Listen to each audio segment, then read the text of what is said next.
I'm Ezra Raya, and this is the Manila Times. The price of rice is expected to skyrocket as the Philippines produce less output, slightly due to the recent typhoons that ravaged parts of the archipelago.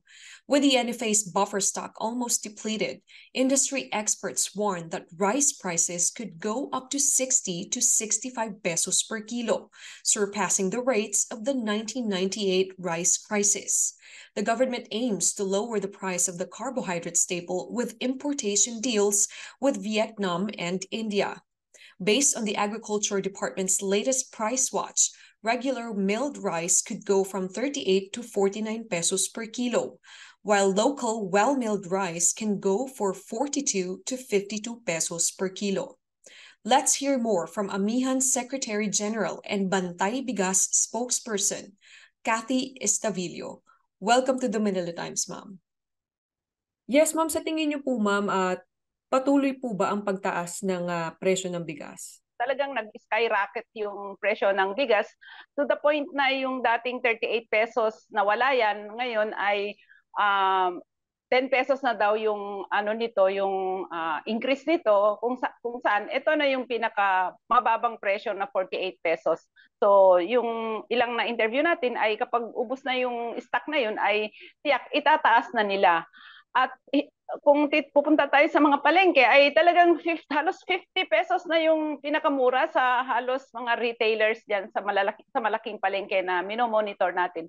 So nangyayari ito dahil wala namang ginagawang drastic effort ang gobyerno para mapababa o magkaroon ng ma-freeze yung presyo ng bigas.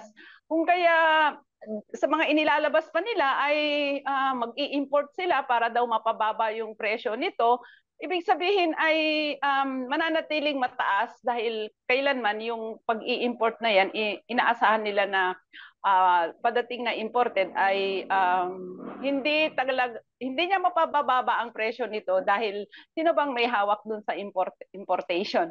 Muli ang mga pribado, mga private negosyante na ever since mula nung naisabatas yung RA 11203 eh sila na yung nakakapag-dictate ng presyo ng bigas sa palengke dahil wala naman nagawa yung gobyerno. Yung simpleng buffer stocking na nga lang niya, hindi pa nga niya nagagawa eh. Higit lalo dito sa pag-monitor and at the same time pag price freeze nung presyo ng bigas na in almost 2 weeks, talagang nakita na yun nga 50 pesos na yung halos pinakamababang presyo ng mga retailers dito sa mga namomonitor nating palengke.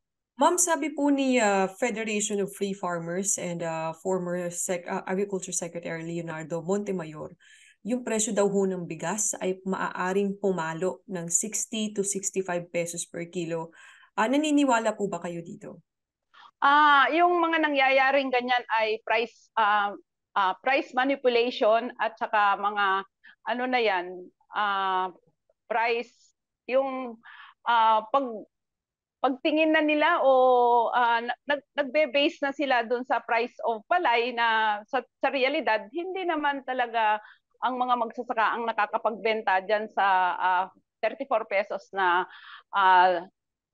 presyo na siyang dahilan doon sa binanggit ni FFM na aabot ng mahigit pang 65 pesos per kilo dahil yung pagpepresyo ng palay ay yun nga times 2 the price of palay equals the price of rice, kaya ganun nila tinignan. Pero sa Bantay Bigas ay kung meron man mga ganyan na umiiral na presyo, hindi ang mga magsasaka ang nakapagbebenta nun. Nasa kamay na ng mga traders yung palay ever since mula nung natapos na anihan dahil wala naman hawak ang 95% naman sa ating local production ay mga traders at saka mga millers ang nakakabili dun sa palay ng ating mga magsasaka. Pangalawa, wala pang nag-aani talaga na mga magsasaka.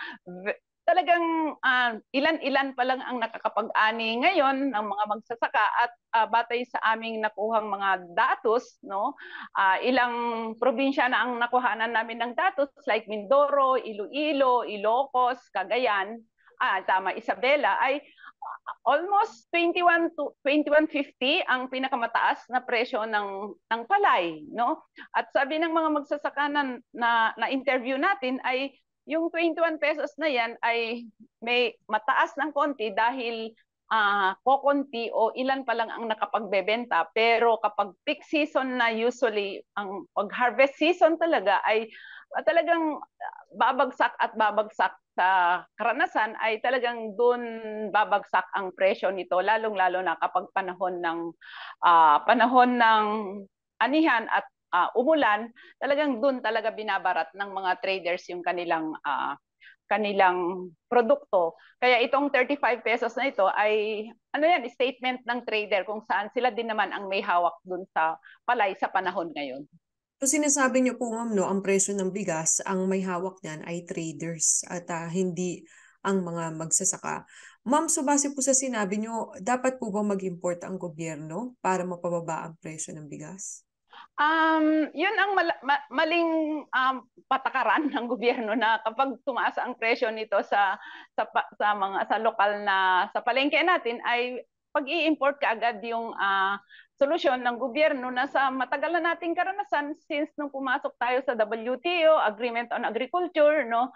At after that ay totally liberalize yung ating industriya sa bigas sa pamamagitan ng RA 11203 despite yung all-time high yung importation natin na umabot sa pinakamataas na 3.8 million metric tons, hindi bumaba ang presyo ng bigas, no?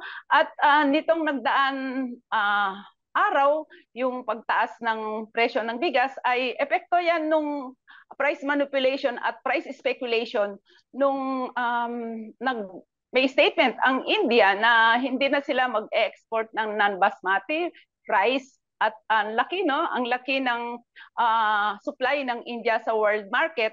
Kung kaya nagkumahog yung iba't ibang mga non-agricultural countries para mag-export na ito. So yung pag-shrink ng supply sa world market,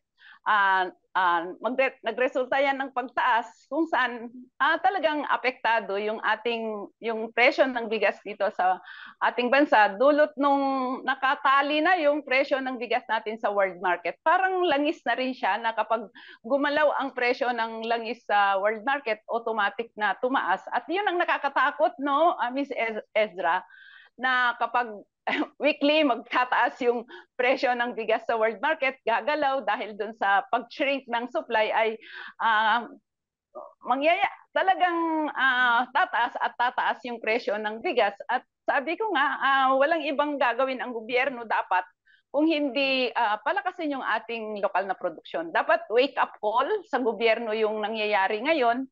Given na may time pa tayo, no, nananatiling malawak pa rin naman yung ating mga agricultural lands at napakalaki yung manpower sa kanayunan. 75% ng ating populasyon ay nananatili sa kanayunan.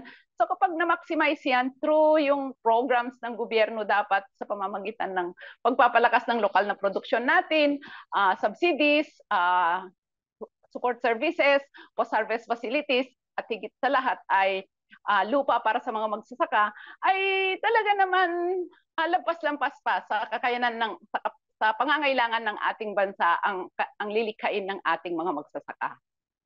Ma'am, para po sa inyong hanay, para mapababa ang presyo ng bigas, kailangan pa rin pong palakasin ang lokal na produksyon.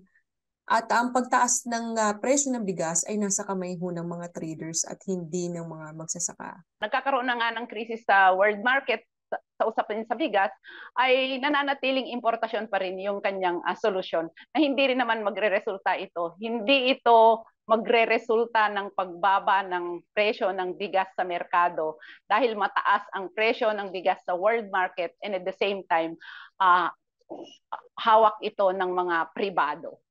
Maraming salamat po, Amihan Secretary General and Bantay Bigas Spokesperson Cathy Estabilio. Maraming salamat. Thank you, Ezra.